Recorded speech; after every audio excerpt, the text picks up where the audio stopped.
Hi guys, welcome to my YouTube channel. I'm Kimia, currently living in Denmark, and you are watching my YouTube video.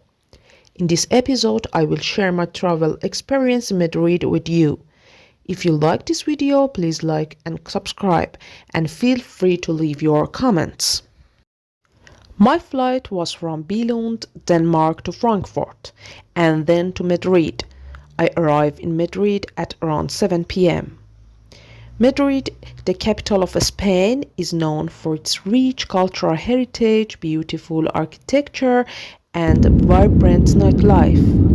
It is a city that blends historical charm with modern amenities. In the city area, Madrid has a population of over 3.3 million people, making it the third largest city in the European Union.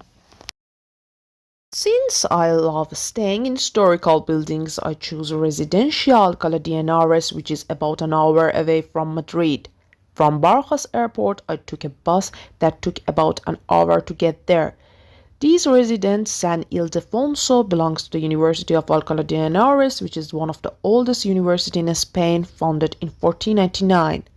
The university is renowned for its beautiful architecture and historical significance. Alcalá de Henares is also the birthplace of Miguel de Cervantes, the famous author of Don Quixote. Cervantes is considered one of the greatest writers in the Spanish language and one of the world's preeminent novelists. The city of Alcalá is steeped in history and has a well-preserved medieval center. Staying here felt like traveling back in time. I forgot to say Alcalá de Henares is also notable for being home to a large population of wild storks, which nest on the rooftops and bell towers throughout the city, adding to its charming and historic atmosphere. All my travel in Madrid were by train and metro, and you can easily buy ticket with various plans at the station.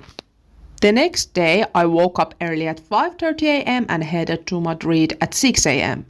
I went to Parque del Buen Retiro, where many people were exercising. This park is one of the largest and most beautiful in Madrid, commonly known as El Retiro. It is one of Madrid's most iconic and beloved parks, spanning over 125 hectares. This historic green oasis offers a tranquil escape from the city's hustle and bustle. Originally created in the 17th century as a royal retreat for a Spanish monarchy, the park is now a public space filled with lush gardens, elegant sculpture, and grand fountains. Key attractions include the stunning Crystal Palace, the large boating lake, and the Rose Garden. El Retiro is not just a place for relaxation but also a hub for cultural activities, making it a most visited spot in Madrid.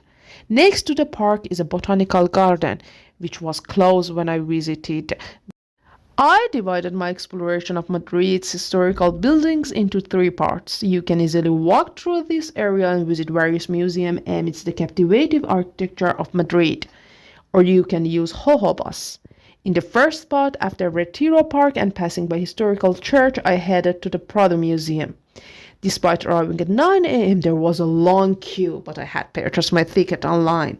Photography is not allowed inside the museum, and this museum has 4 floors, 3 main ones, and a basement showcasing a very famous paintings. After spending 2 hours at the Prado Museum, I walked to the Plaza de Cibeles, a symbol of the city's strength and resilience. This iconic square is known for the Cibeles fountain and the impressive Cibeles Palace, which offer a fantastic view of the Madrid from its top floor. Unfortunately, I didn't enter this building. Then I went to the Archaeological Museum, located behind a very beautiful library. This museum is a stunning and feature artifact from various historical periods and parts of the world. During my visit, there was a beautiful temporary collection on display. The museum houses everything from prehistoric tools and ancient Iberian sculpture to Roman mosaics and Visigothic treasures. One of the museum's most famous pieces is the Lady of Elche. a striking Iberian bust that dates back to the 4th century BC. The museum is very quiet and free on weekend. After spending about 2 hours there, I strolled down the streets and went to the Naval Museum. The Naval Museum in Madrid offers a captivating glimpse into Spain's maritime heritage, showcasing the country's naval history from the 15th century to the present. The museum features an impressive collection of the ship models, navigation instruments, maps, and maritime art. Highlights include the famous 16th century map of Juan de la Cosa, the earliest known map to depict the Americas, and detailed model of historic Spanish galleons. The museum exhibit not only celebrate Spain's naval achievement, but also provide insight into the broader history of exploration and naval warfare. This museum is free, and you can donate around €3 to support it. By late afternoon, I was quite hungry. Most of the restaurants in central Madrid were very busy, but I found a relatively quiet one and ordered hummus and lamb, which cost about €30. The meat was incredibly delicious, and after lunch, I bought churros. And churros are a traditional Spanish pastry, deep fried and coated in sugar, often enjoyed with chocolate dipping sauce. I didn't like it much, unfortunately, and I returned to Alcalá de Henares and strolled around the streets and ending my first day. On the second day, I went to Plaza Mayor. This grand square is surrounded by three-story residential buildings and is known for its statue of King Philip III on horseback. There is an intriguing secret about this statue. When it was cast, a small hole was left open, allowing birds to enter and nest inside. Over the years, many birds perish inside the statue, leading to a buildup of the bird bones. Around the plaza, you can find many shops for souvenirs and Spanish clothing and scarves. Since I was in Madrid for university conference, I just spent 5 days attending it. And now I will show you my last day. Although I'm strongly against bullfighting, I was curious to see Las Ventas. It is Madrid's most famous bull ring and one of the most famous in the world. Opened in 1931, this astounding near-modern structure can seat over 23,000 spectators, making it the largest bull ring in Spain. Las Ventas is not just a venue for bullfighting, it is a cultural icon steeped in tradition and history. The bull ring's grand architectures, with its intricate brickwork and majestic arches, is a sight to behold. Beyond bullfighting, Las Ventas also hosts concerts, events, and tours offering a glimpse into Spain's rich cultural heritage. As you can see in the video, this area has a medical facility for injured fighters. From Las Ventas, I took the metro to the Royal Palace of Madrid, which was very crowded. It's best to buy your tickets online to avoid the lines. The Royal Palace of Madrid is a symbol of Spain monarchy and one of the most magnificent palaces in Europe.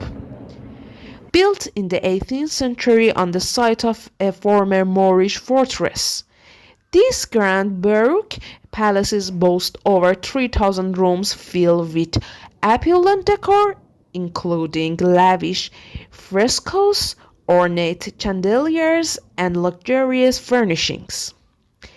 This palace is majestic and serves as the official residence of the Spanish royal family.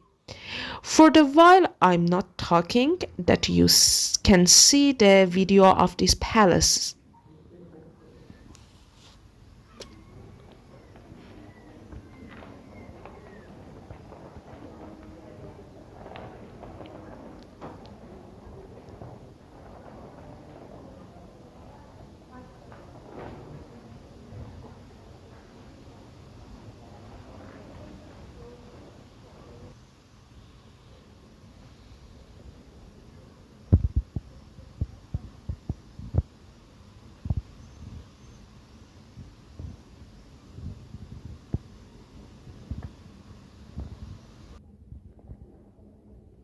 Next to this palace is Almudena Cathedral, a stunning historical church worth visiting.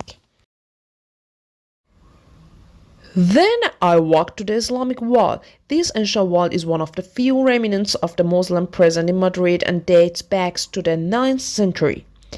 Further ahead you will see the Manzanares River. The river runs through Madrid and has several parks along its banks, offering peaceful area. I walked around the river for about half an hour and had a hamburger for lunch. The weather was very pleasant. From there, I walked to the Temple of Debod. It is a unique and historic monument in Madrid, offering a rare glimpse of ancient Egypt in the heart of the city. Originally built in the 2nd century BC and dedicated to the god Amun-Nisis. The temple was gifted to Spain by Egypt in 1968 as a gesture of thanks for Spain's help in saving the temples of Abu Simbel. Carefully reconstructed in Madrid's Parque del Oeste, the temple is surrounded by calm, reflecting pools that enhance its quiet atmosphere. When I visited there is no water. The site also offers stunning sunset views over the city, making it a popular spot. Entry is free, but only 10 people are allowed inside at a time.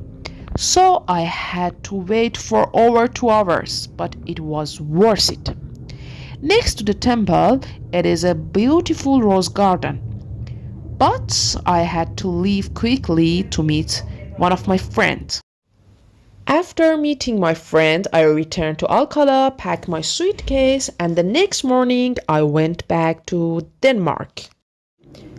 Madrid left a lasting impression on me with its rich history, beautiful architecture, and vibrant culture.